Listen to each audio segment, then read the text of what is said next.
Meus irmãos, eu saúdo a toda a igreja com a graça e a paz do Senhor Jesus Cristo. Nós bendizemos o nome do Senhor.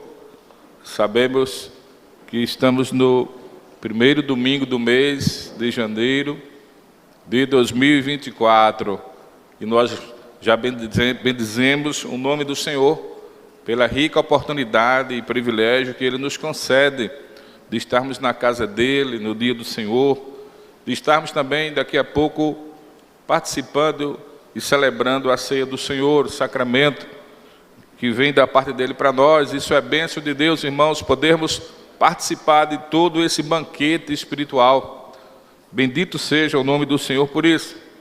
E eu gostaria de convidar os irmãos a, mesmo assentados, contudo, reverentemente, abrirem suas Bíblias na primeira epístola do apóstolo Pedro. Primeira epístola do apóstolo Pedro, faz parte das epístolas gerais, do capítulo 5, irmãos. 1 Pedro, capítulo 5, versos 10 e 11, onde iremos ler juntos, tá certo? Numa só voz, leamos. Ora, o Deus de toda a graça, que em Cristo vos chamou à sua eterna glória, depois de terdes sofrido por um pouco, Ele mesmo vos há de aperfeiçoar, firmar, fortificar e fundamentar. A Ele seja o domínio pelos séculos dos séculos. Amém. Oremos. Pai bendito, Deus de amor, ó Deus, nós bendizemos e glorificamos o Teu santo nome, te agradecendo, ó Pai amado, porque já temos desfrutado de tão grande salvação em Cristo Jesus e pelo Seu santo nome, glorioso e poderoso nome de Cristo. Te agradecemos por estarmos aqui na Tua casa e com certeza compreendemos que a Tua graça nos trouxe até aqui. Te agradecemos também por aqueles que nos acompanham virtualmente e que nesse momento também estão atentos à Tua voz e à Tua palavra. Rogamos nesse momento que o Senhor esteja falando ao coração da Tua igreja, do Teu povo, ao coração de cada um de nós, renovando nossas esperanças em Cristo Jesus. É assim que nós te pedimos e te agradecemos, em nome do Senhor Jesus. Amém. Meus amados irmãos,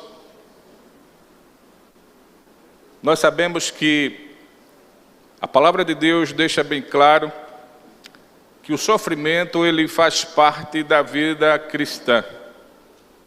O reverendo Heber Carlos diz, o pai, não é? Não o filho.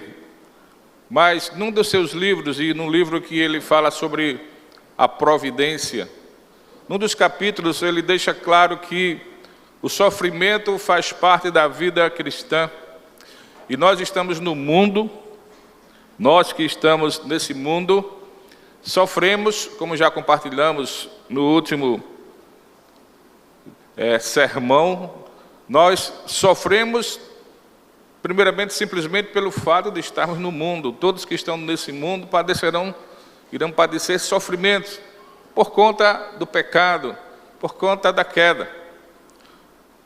Mas ele diz também ali, fundamentado na palavra de Deus, que existem alguns sofrimentos que são específicos, distintos, exclusivos dos cristãos. Como povo de Deus, nós iremos sofrer simplesmente porque somos seres humanos, estamos nesse mundo ainda, mas iremos sofrer como cristãos que somos e que cristãos que procuram dar sempre aquele bom testemunho de Cristo. Ele ainda vai um pouco além e diz que existem, no meio desses sofrimentos que são exclusivos aos cristãos, existem ainda alguns sofrimentos mais específicos que são exclusivos dos líderes cristãos. Já imaginou isso? E um grande exemplo disso na Bíblia é do apóstolo Paulo, né? E dos apóstolos em si, sem falar do Senhor Jesus Cristo. Enfim, observando tudo isso, irmãos, na palavra de Deus, então nós podemos chegar a uma conclusão bem clara. Nós, seja como seres humanos, ou seja como cristãos, Ou seja, como líderes cristãos, nós não iremos passar nesse mundo alheio a sofrimentos.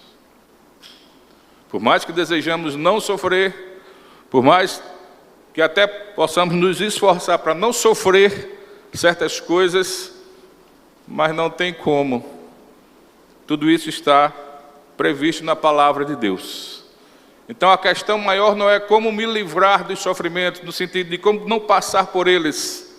O que fazer para não passar por certos sofrimentos na vida? Não é essa a questão. A questão talvez seja quando eu tiver que enfrentar sofrimentos na vida, seja de que natureza forem, o que eu devo fazer e como eu devo enfrentá-los. É mais ou menos com esse pensamento, irmãos, que o apóstolo Pedro escreve essa epístola. O apóstolo Pedro, que recebeu de Cristo, diretamente dele, a incumbência de pastorear o rebanho de Deus, quando daquele momento de sua restauração, quando Cristo estava o restaurando, quando Cristo pergunta por 3 vezes, tu me amas? E ele responde, e Cristo sempre disse, depois da resposta, de cada resposta de Pedro, pastorei o meu rebanho, pastorei as minhas ovelhas.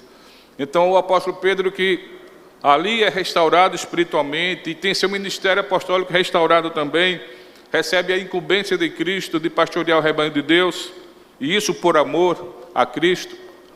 Ele exatamente escreve essa epístola pastoreando o povo de Deus, que passava por um momento difícil. Era a década de 60.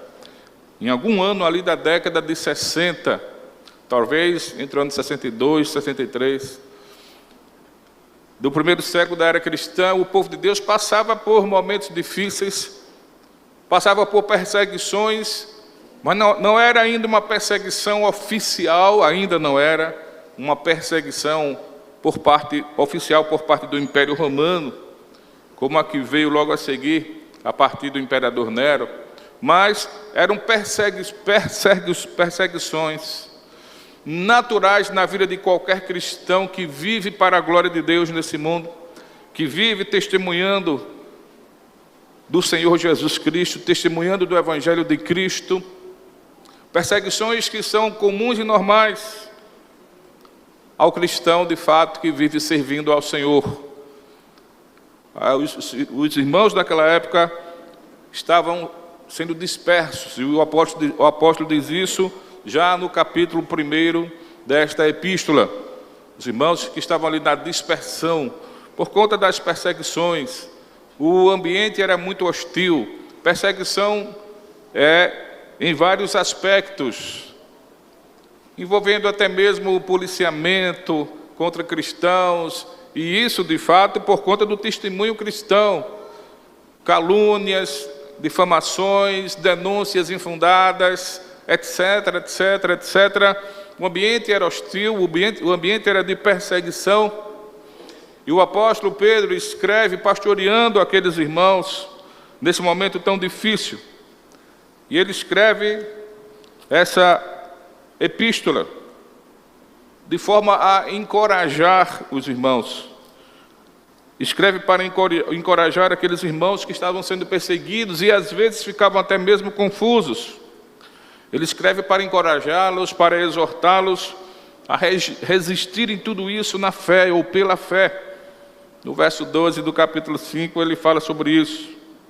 E com esse propósito, então, meus irmãos, repetidas vezes, o apóstolo Pedro aqui nessa epístola, ele leva os cristãos a refletirem na alegria e na glória eterna, na alegria e na esperança da glória eterna. Eles levam os irmãos a pensar e refletirem sobre isso em meio aos sofrimentos. No capítulo 1, podemos ver isso, capítulo 1, do verso 3 ao 13, o apóstolo diz que os irmãos deveriam exultar nessa esperança da glória de Cristo, mesmo em meio a tantos sofrimentos. E eles devem também se comportar corretamente em meio àqueles sofrimentos não merecidos na vida deles, mas por conta do seu testemunho cristão. E daí ele segue na sua epístola, meus irmãos, mostrando quem eram os cristãos. Nós realmente somos sacerdócio real, nação escolhida por Deus, nação santa, povo escolhido. Ele vai mostrando quem somos em Cristo, e ele vai também mostrando a responsabilidade e o dever que os cristãos têm com essa vida cristã, com a salvação que temos em Cristo Jesus. Devemos ter uma vida santa. Sede santos, diz o Senhor Deus, porque eu sou santo. Devemos ter uma vida santa em todos os aspectos, em todos os sentidos. Devemos realmente abraçar nossas responsabilidades cristãs. Devemos dar conta de tudo isso. Não devemos abrir mão de nossas responsabilidades cristãs, mesmo em meio a tanto sofrimento. O apóstolo vai, ao longo de sua epístola, encorajando os irmãos e deixando claro que é muito importante, nós devemos ter como um privilégio o fato de sofrermos pelo nome do Senhor Jesus Cristo, sofrermos por amor a Cristo, sofrermos por amor ao Evangelho. Isso é um privilégio, isso é glorioso. O verso 12, por exemplo, do capítulo anterior, ele diz: amados, não estranheis o fogo ardente que surge no meio de vós, destinado a provar-vos como se alguma coisa extraordinária vos estivesse acontecendo. Pelo contrário, alegrai-vos na medida em que sois coparticipantes dos sofrimentos de Cristo. E ele diz mais: para que também na revelação de sua glória vos alegreis, exultando.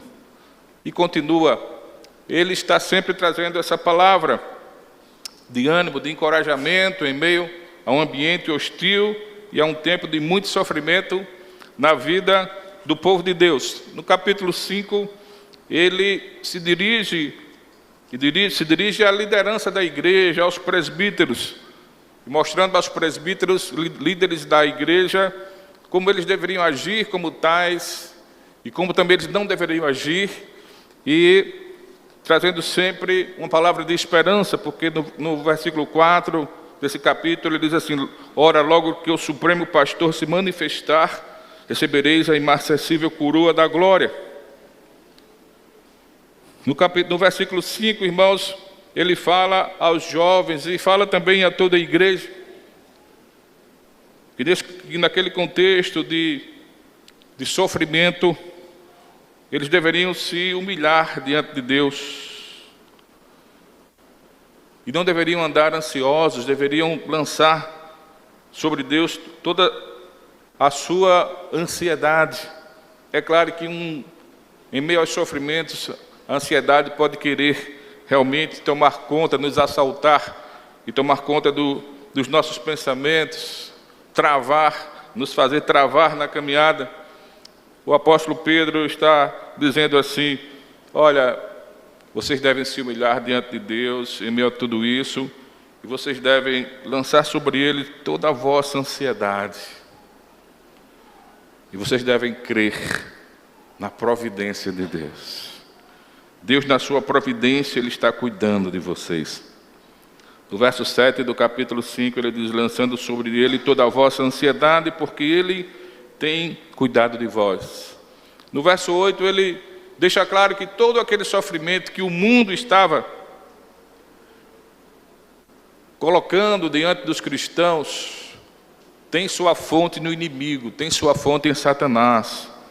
No verso 8 ele diz: sede sóbrios e vigilantes, o diabo, vosso adversário, anda em derredor como leão que ruge, procurando alguém para devorar. Ele diz o que deve ser feito: resistir-lhe firmes na fé, certos de que sofrimentos iguais aos vossos estão se cumprindo na vossa irmandade espalhada pelo mundo.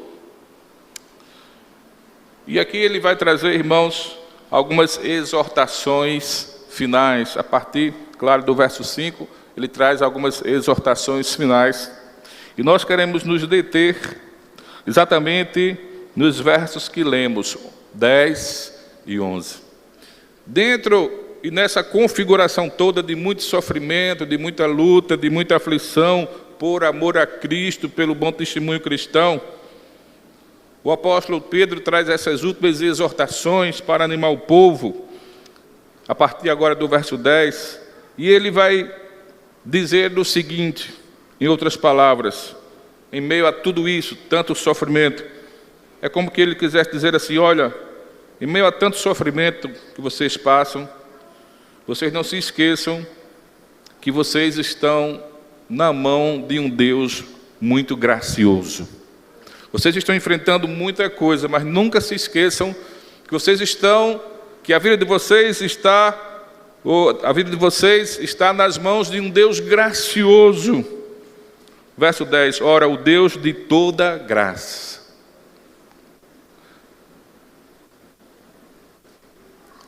Nós sabemos que a resposta de Deus, por exemplo, ao apóstolo Paulo, no momento de aflição, o espinho na carne, foi: a minha graça te basta. O apóstolo Pedro está dizendo aqui: vocês estão enfrentando todo esse sofrimento, mas não se esqueçam que a vida de vocês está no Deus de toda graça. Busque-o em meio aos sofrimentos, busque dele a graça, e pela graça vocês vencerão todas as coisas. Pela graça vocês suportarão todo e qualquer sofrimento, passarão pelos sofrimentos da vida, glorificando o nome do Senhor. Então ele começa dizendo no versículo 10, ora, o Deus de toda graça. É como que ele quisesse dizer: vocês estão nas mãos de um Deus muitíssimo gracioso. Não se esqueçam disso. A dor está muito forte, a angústia está muito grande no coração, a aflição está aguda na alma. Vocês estão nas mãos de um Deus gracioso. Busque-o e busque dele a sua graça. Ele diz também: esse Deus gracioso, em quem vocês estão nas mãos dele, é um Deus que escolheu cada um de vocês pela sua livre graça. Continuando o verso 10, lendo do início, ora, o Deus de toda graça, que em Cristo vos chamou à sua eterna glória. Então esse Deus tão gracioso, ele nos escolheu, nos elegeu em Cristo Jesus. Certa vez Jesus disse: não fostes vós que me escolhestes a mim, pelo contrário, eu vos escolhi a vós outros.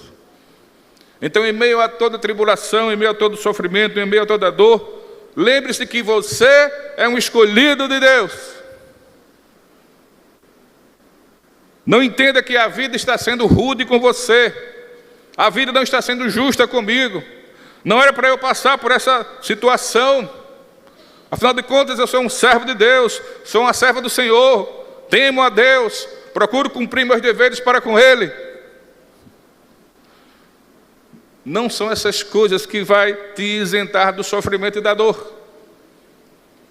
Então, em meio a toda dor e sofrimento, lembre-se que você é um escolhido de Deus, é um servo do Senhor, é uma serva do Senhor. Deus te escolheu pela livre graça dele, não foi por nenhum mérito seu. E se você é um filho de Deus, Deus com certeza está com você nesse caminho estreito e consolará o teu coração. Ele, como que está nas suas exortações finais, dizendo também assim, além de dizer: vocês estão nas mãos de um Deus muitíssimo gracioso, vocês foram escolhidos por esse Deus em Cristo pela sua livre graça. Ele também está dizendo: vocês estão nas mãos de um Deus que em sua providência permite que vocês passem por todo tipo de sofrimento. É importante termos esse entendimento acerca de Deus. Deus, pela sua santa providência, permite que o seu povo passe por todo tipo de sofrimento aqui na terra, irmãos. Vou repetir o verso 10. Ora, o Deus de toda graça, que em Cristo vos chamou à sua eterna glória. Ele diz: depois de terdes sofrido por um pouco. Depois de terdes sofrido por um pouco. Esse Deus gracioso, que nos escolheu em Cristo, Esse Deus é providente, e na sua providência, debaixo da sua providência, Ele nos permite sofrer. Até mesmo, se for o caso, espinhos na carne. Faz parte, os sofrimentos que passamos por eles, fazem parte da nossa história, escrita por Deus, antes da fundação do mundo. A gente não pode se livrar deles. A gente não pode deixar de passar por eles. Mas a gente pode passar por eles glorificando a Deus pela sua graça agindo em nós. É como que o apóstolo estivesse dizendo isso aos irmãos.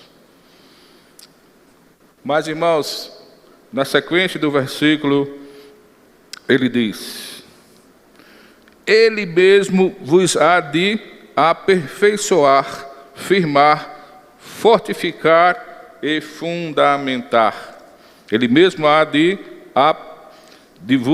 vos há de aperfeiçoar, firmar, fortificar e fundamentar. Então aqui é como que ele estivesse dizendo assim: olha, saibam que Deus, esse Deus gracioso que escolheu a todos vocês em Cristo, esse Deus de toda a providência que permite sofrimentos na vida de vocês, saibam que esse Deus tem propósitos nessa luta que você enfrenta, nesse sofrimento pelo qual você passa por ele, nessa dor muitas vezes aguda que você quase não suporta na sua vida. Esse Deus tem propósito nisso. E esse Deus está fazendo algo em você diante disso. Entenda isso, compreenda isso e viva isso para a glória de Deus.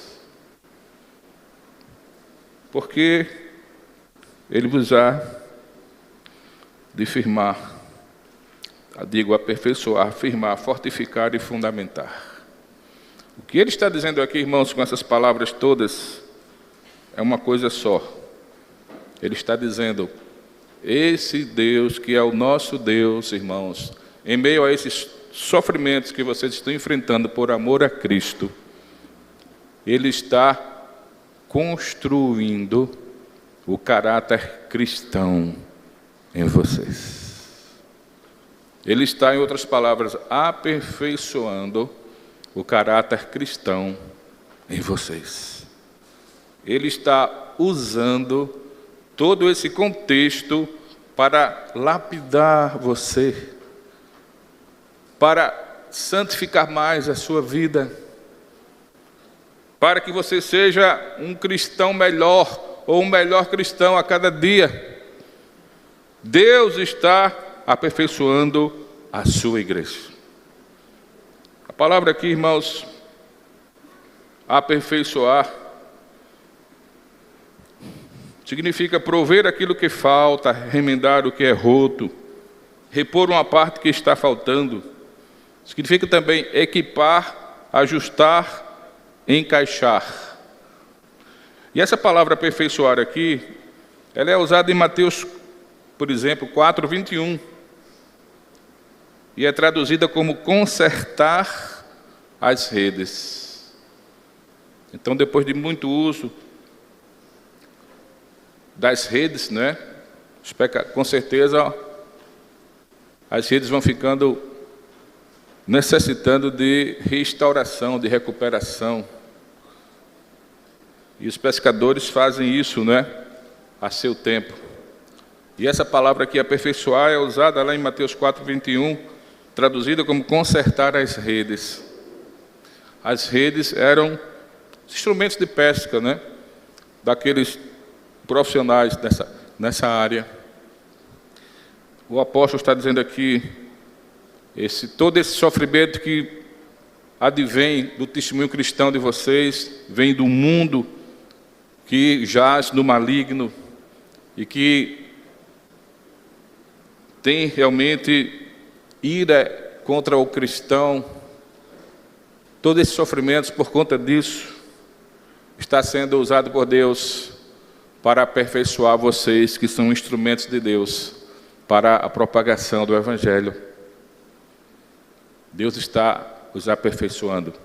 Deus está construindo gradativamente, paulatinamente, em vocês o caráter cristão.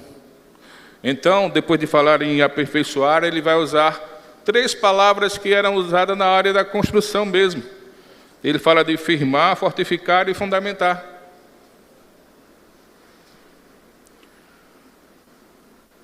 A palavra, irmãos, firmar aí significa fixar com firmeza, prender firmemente, tornar tão firme como um granito. Isso faz parte dessa área de construção, não é? Tudo que tem que ser firmado não pode ficar realmente frouxo ou folgado, tem que ficar firme mesmo. Então ele usa essa palavra, dizendo que Deus está fazendo isso na vida dos cristãos, enquanto os cristãos estão passando por sofrimento, todo tipo de sofrimento, pela permissão de Deus, debaixo de sua santa providência. Deus está usando tudo isso para trazer, para promover firmeza na fé dos cristãos. Louvado seja o nome do Senhor por isso, irmãos. Em meio aos sofrimentos da vida que passamos por conta do testemunho, do nosso bom testemunho cristão, Deus está trabalhando em nós e está nos trazendo firmeza na fé. Deus está exatamente nos firmando cada vez mais na rocha que é o Senhor Jesus Cristo. Ele está nos dando firmeza na nossa fé. E nós precisamos, meus amados irmãos, compreender isso. Isso quer dizer que quando passamos por esses sofrimentos todos, nós devemos procurar nos firmar cada vez mais na nossa fé em Cristo Jesus. No lugar de pensar em abandonar a fé, no lugar de pensar em, quem sabe, olhar para trás, no lugar de pensar em, quem sabe, de abandonar o barco, no lugar de pensar em, quem sabe, de fazer como o profeta Jonas fez, em andar por um caminho contrário à vontade de Deus. No lugar de pensar em fazer essas coisas, nós devemos pensar nos firmar cada vez mais na nossa fé em Cristo Jesus.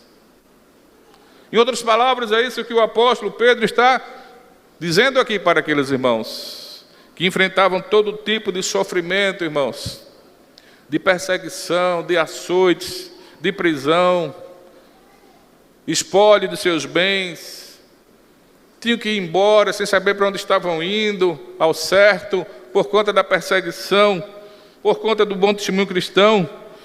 No lugar de vocês tentarem olhar para trás, vocês devem procurar se firmar na fé em Cristo Jesus, porque isso é o que Deus está fazendo em vocês.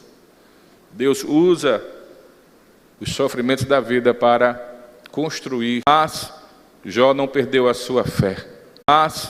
Jó não perdeu a sua fé e nem a sua dignidade como servo do Senhor.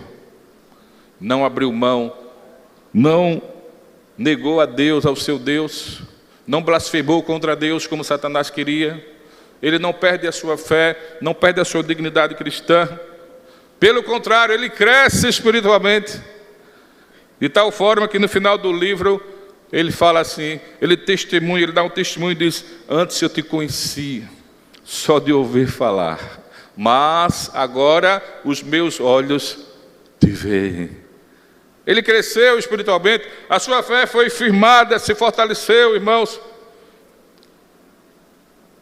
No final de tudo, ele estava mais firme na sua fé, no seu Deus. É isso que Deus está fazendo comigo e com você, irmão, em meio aos sofrimentos da vida.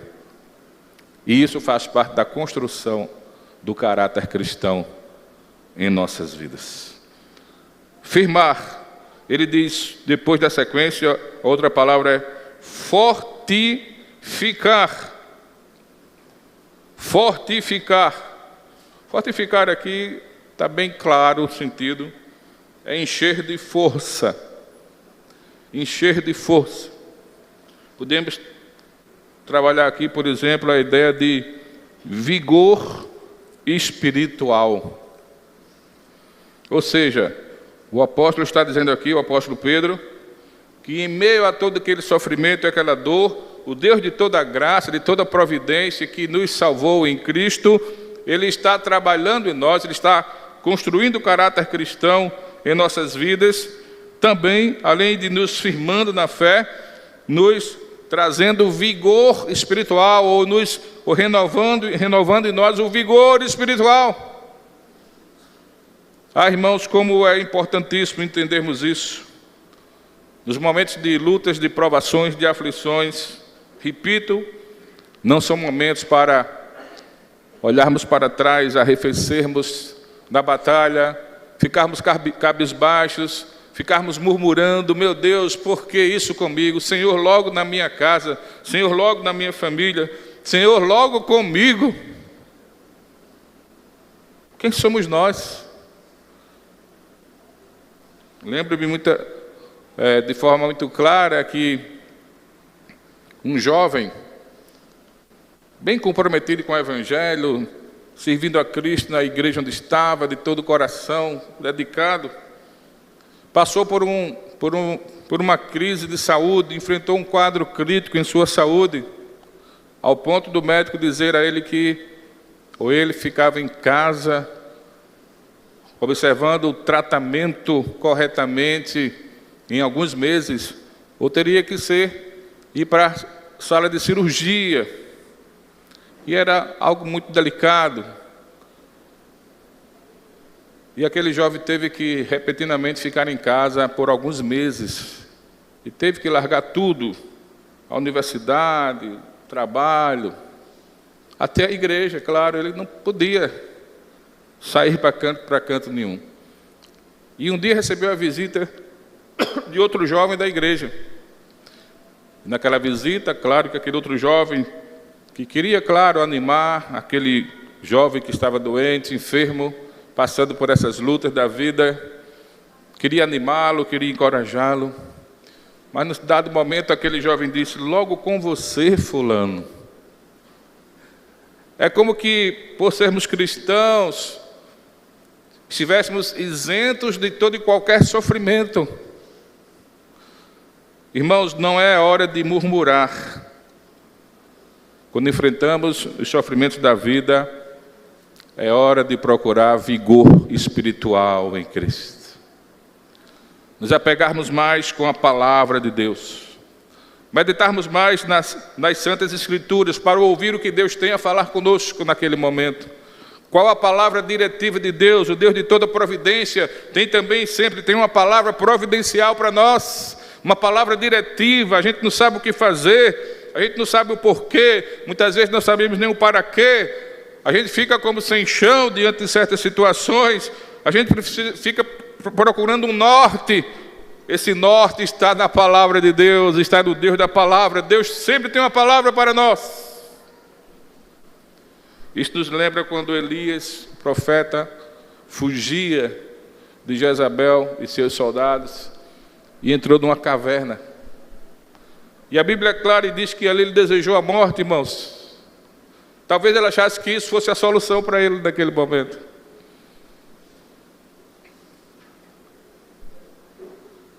Mas, quando Deus envia a sua palavra para Elias, primeiramente, é uma pergunta. E essa pergunta se repete para ele. A pergunta foi: que fazes aqui, Elias? Na caverna, fugindo. Estás fugindo ou tentando fugir das circunstâncias? Estás tentando fugir do problema? Estás tentando fugir do sofrimento? Estás tentando fugir da dor? Que fazes aqui? Não é aqui que eu quero você. Eu quero você enfrentando o problema, enfrentando a luta, enfrentando a dor, mesmo sofrendo, porque eu estou contigo e vou te dar a vitória. Então essa palavra, irmãos, o texto diz que com essa palavra Elias cobrou ânimo e seguiu rumo ao que Deus mandou ele fazer. Seguiu em frente rumo à vontade de Deus. Foi uma palavra diretiva, foi uma palavra providencial. Irmãos, muitas vezes nós estamos precisando dessa direção de Deus, desse direcionamento de Deus, e não sabemos o que fazer. Então, procure se revigorar espiritualmente. Busque a Deus em sua palavra, medite nessa palavra, peça a Deus uma palavra diretamente para você no contexto que você está enfrentando. Não murmure, não fique chateado, não fique pensando em abandonar a fé, pelo contrário, busque a Deus. Deus, na sua palavra, há de lhe fortalecer espiritualmente, há de trazer vigor espiritual. Busque a Deus na palavra e ore. Ore cantando aquele hino. E cante aquele hino orando. Fortalece a tua igreja, ó bendito Salvador, dá-lhe tua plena graça. Ó, renova seu vigor, vivifica nossas almas, ó Senhor. Precisamos fazer isso em meio aos sofrimentos. E isso faz parte do trabalhar de Deus em nossas vidas, nos aperfeiçoando para a glória dEle. Mas, irmãos, ainda fazendo parte desse trabalhar de Deus, desse aperfeiçoamento de Deus, dessa construção do caráter cristão em nós, que vem da parte de Deus, está uma outra palavra aqui. Ele fala de aperfeiçoar, firmar, fortificar, e fala de fundamentar. Fundamentar. A palavra fundamentar aqui, irmão, significa simplesmente colocar os fundamentos. Lançar um alicerce sólido. Ou seja, construir algo sobre uma rocha. Irmãos, em meio aos sofrimentos que enfrentamos na vida, as provações, as lutas, se nós não estivermos firmados na rocha que é Cristo, se nós não tivermos convicções doutrinárias, claro, pautadas na palavra de Deus, nós iremos querer procurar uma solução em qualquer lugar. Vamos, por exemplo, querer atender a certos apelos que aparecem na mídia em geral. Você está passando por algum problema, venha para aqui e todo o seu problema vai sumir da sua vida. É rápido, é instantâneo, é agora, venha. Se você não pode vir, coloque um copo d'água aí em cima de algum lugar onde você está. O apelo, meus amados irmãos, de um falso evangelho não é de hoje. E infelizmente muitas pessoas que muitas vezes estão dentro de igrejas evangélicas se deixam levar por esses apelos, por não terem uma firmeza doutrinária, não terem as convicções doutrinárias bem solidificadas em seu coração. Talvez passou muito tempo de sua vida sem visitar uma EBD ou um culto de doutrina. Eu conheci uma irmã da época que eu não era pastor ainda, não era seminarista, na igreja em que convivíamos. E uma irmã bem de certa idade, demonstrava ser muito piedosa em tudo que fazia. E depois de vários anos que eu saí de lá da igreja para ir para o seminário, depois de abraçar o ministério, fiquei sabendo que aquela irmã não estava mais lá na igreja, estava agora numa outra igreja. Mas o problema é que essa outra igreja não é uma igreja genuinamente evangélica. É uma igreja que tem seus apelos de um evangelho que não é o evangelho de Cristo. Irmãos, muitas vezes nos momentos mais difíceis para o crente, se ele não estiver de fato fortalecido com suas convicções doutrinárias firmadas na rocha que é Cristo, se ele não tiver convicções realmente de quem ele é em Cristo, na hora do aperto ele vai querer encontrar uma solução fácil para o seu problema, e ele vai partir, quem sabe, para outras paragens. Não é isso que Deus quer que façamos. Deus quer que, em meio a toda dor, a todo sofrimento, a toda aflição, seja de que natureza for em nossas vidas, Deus quer que olhemos para Ele. Olhemos para Ele como o Deus de toda a graça que Ele é. Como Deus que pela sua graça nos escolheu para Ele em Cristo. Como Deus que é um Deus de toda providência e muitas vezes nos permite passar por sofrimentos na vida. Mas como um Deus também que em meio à dor e ao sofrimento do seu povo, trabalha em seu coração. Está lapidando, está construindo o caráter cristão. Alguém já disse que nós somos como joias, uma joia preciosa nas mãos de Deus. Mas uma joia preciosa no seu estado bruto, que está sendo trabalhada aos poucos, que está sendo lapidada, de que aos poucos o brilho de Cristo vai se refletindo, vai exatamente sendo mostrado para aqueles que estão ao seu redor, mas que ainda precisa ser muito mais trabalhada. Somos pedras preciosas nas mãos de Deus, mas ainda no estado bruto, Ele está trabalhando em nós. E quanto mais Ele trabalha em nós, mais resplandecemos a sua glória. Louvado seja o nome do Senhor. Portanto, assim como disse o reverendo Heber Carlos de Campos, de fato, nesse mundo nós iremos passar por aflições mesmas, como Jesus bem falou aos apóstolos. Passamos pelos sofrimentos porque somos seres humanos, estamos nesse mundo, esse mundo caído, então não tem como se livrar dos sofrimentos.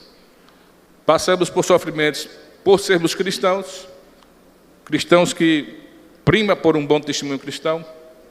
Enfrentamos a perseguição do mundo, a raiva, a ira do mundo contra nós, por conta disso. Passamos por sofrimentos dentro da igreja, muitas vezes por sermos líderes em qualquer área da igreja, por sermos simplesmente servos de Deus, com um bom testemunho cristão também dentro da igreja, na nossa família, lá onde nós nos relacionamos com as pessoas em geral. Então não estamos livres e não estaremos livres do sofrimento. Agora, quando estamos em meio a sofrimentos, nós sabemos que estamos nas mãos do Deus de toda graça, que Ele cuida de nós, que trabalha em nós, e que depois de tudo isso, tudo redunda para a glória dEle. O versículo 11 diz: a Ele seja o domínio pelos séculos dos séculos. Amém.